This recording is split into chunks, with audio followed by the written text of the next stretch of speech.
And I've really played 3 different characters, so I view it as an actor, I think I'm pretty lucky.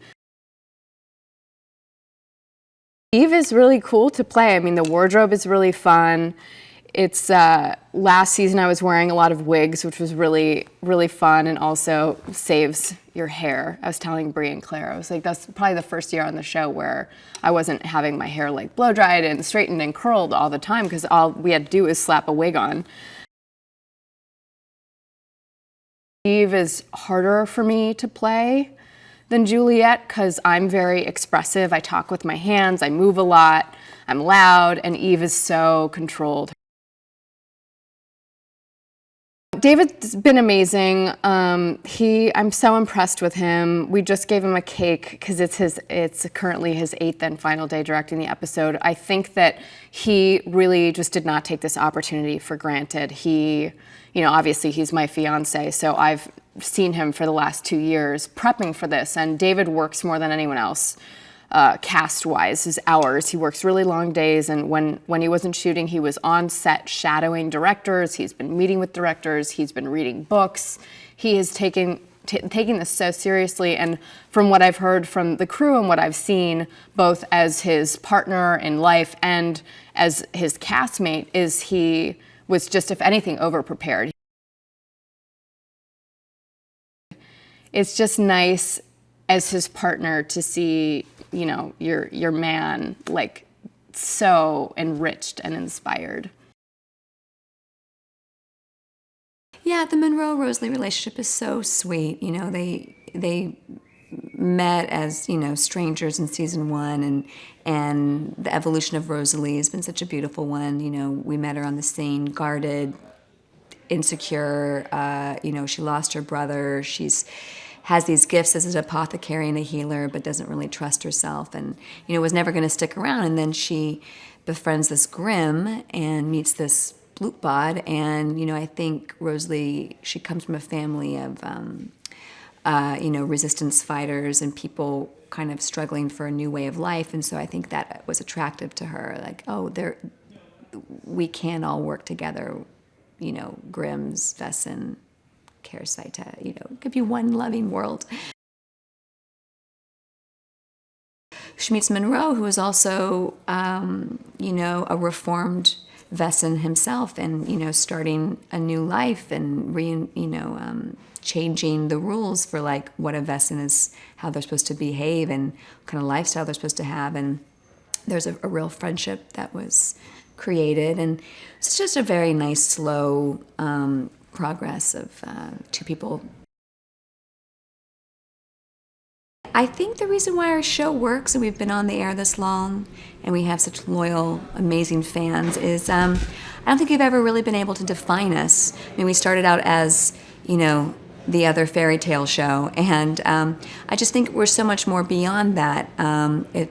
Yes, we have the lore, the fairy tales, the creatures, but then we have the procedural, and then we have the relationships, and I think our tone is very undefinable. We're dramatic, we're funny, we're a little goofy, we're serious, we're scary, and they call it like keeping it grim on the set. There's one singular point of view on this show, and it has been from the beginning with Jim Capt and David Greenwald. Sometimes especially with a pilot, you write a pilot, there's a lot of cooks in the kitchen, and then lots of people get involved, and the show kind of takes on some other shape. And I think it's been a gift in a way that we shoot in Portland.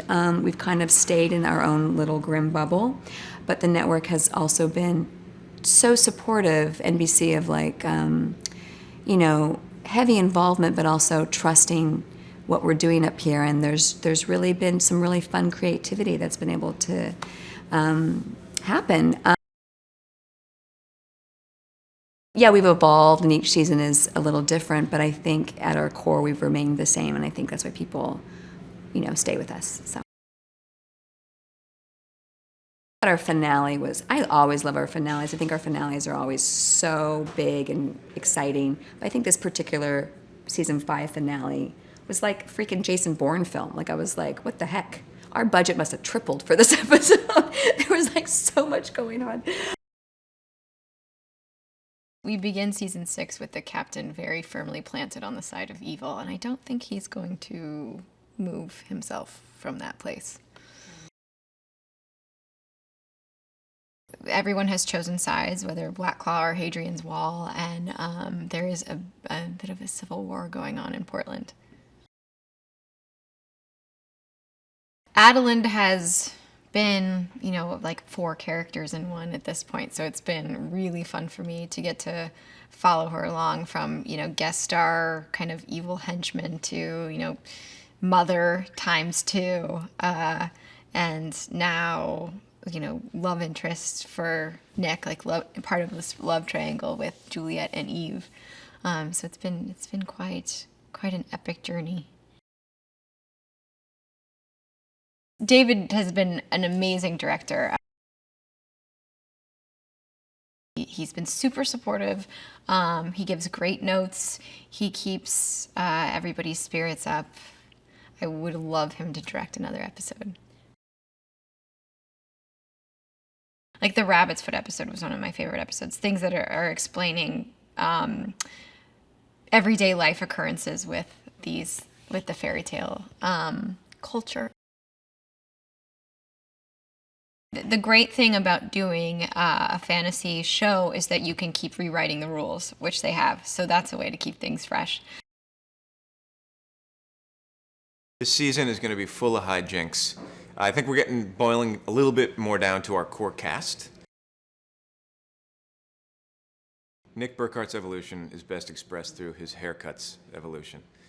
The beginning, it was very just matted down, starched, by the numbers, hard part. Then it started getting a little tussled, Those lines between cop and civilian and good and bad start to fray a little bit. And by the end, I don't know where I'm going with this metaphor. He's become, he can go to the dark side now. He is very in charge now. He isn't Nick Burkhart, boy detective, any longer.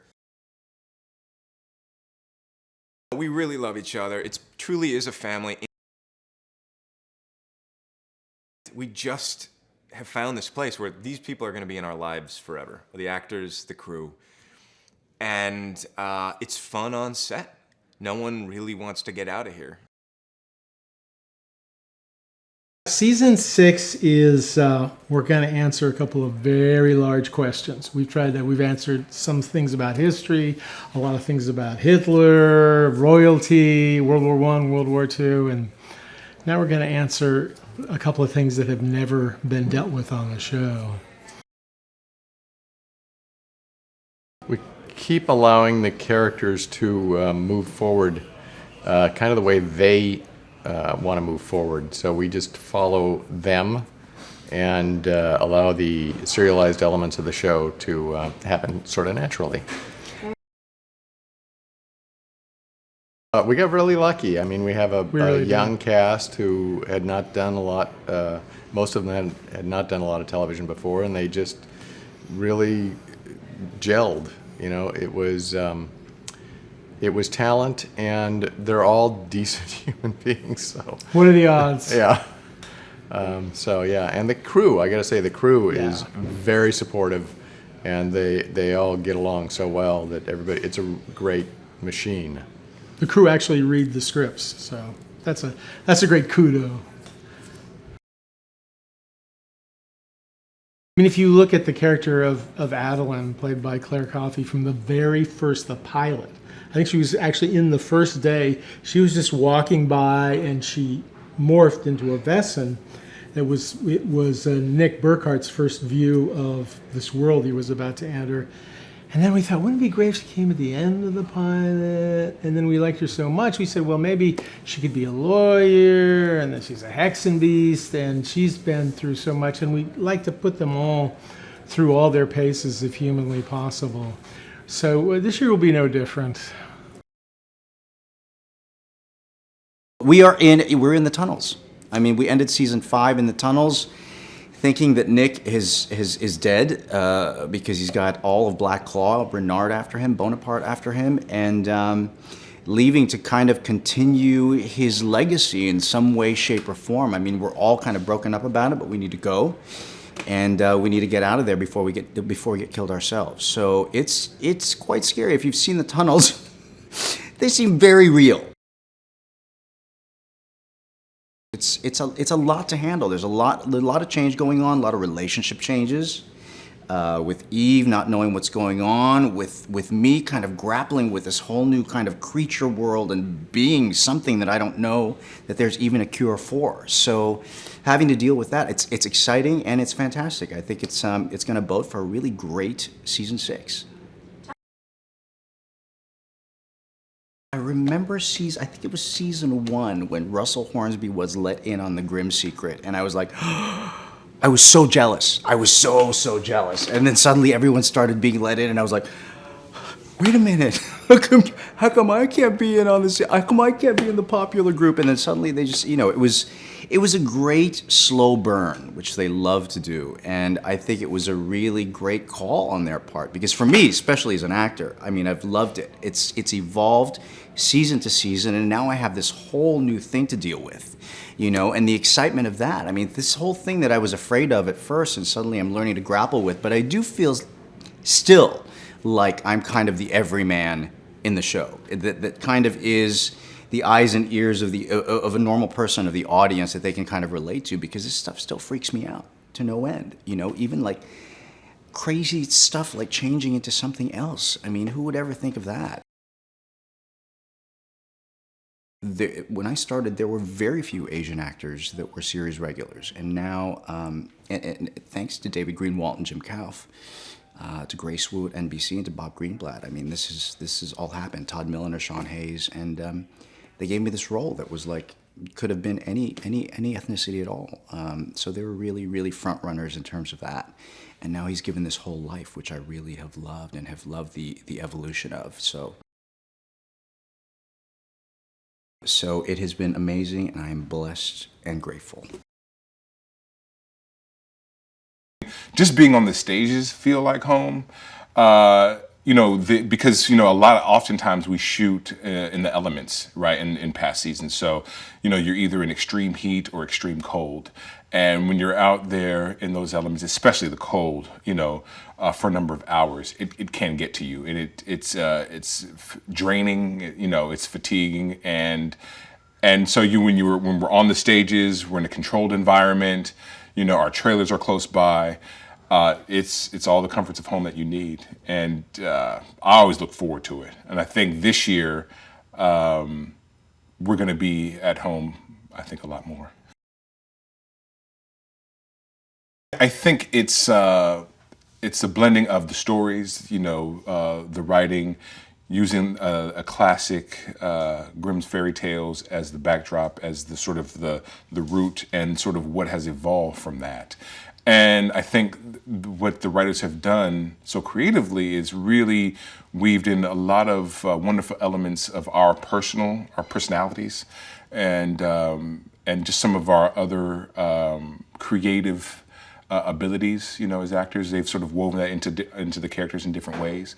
And I think I like to think that, what we bring to the characters personally is what a lot of audiences are attracted to. I mean, I think that especially in television, people become, because I don't think it's oftentimes their characters necessarily. The character is based on who you are as a person. And I think that we have some wonderful and interesting personalities in the cast. And I think that's what's really drawn the fans to us over these years. Season 5 ended with Nick and Renard in a standoff. Renard had just killed Bonaparte, not entirely by his own volition, but that's to be revealed. So it's just a sort of moment where they're both absolutely exhausted and shocked by what's in front of them.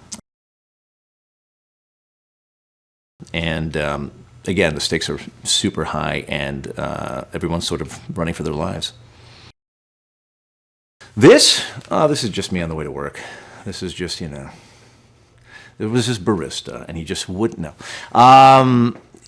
It seems like I'm always battered. Like, I think more than any other character, it's the running joke with makeup because I'm always, covered in cuts and bruises.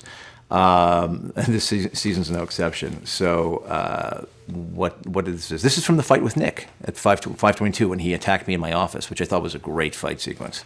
When he just jumps over my desk and we just have it out and destroy the captain's office. And so that is remnants from that fight.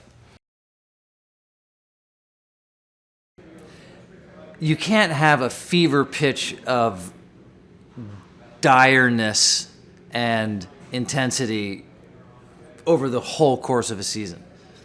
But the way these writers write, it wouldn't surprise me if things stayed pretty perilous for pretty long. This group has a natural lucky affinity for each other that just is the luck of the draw.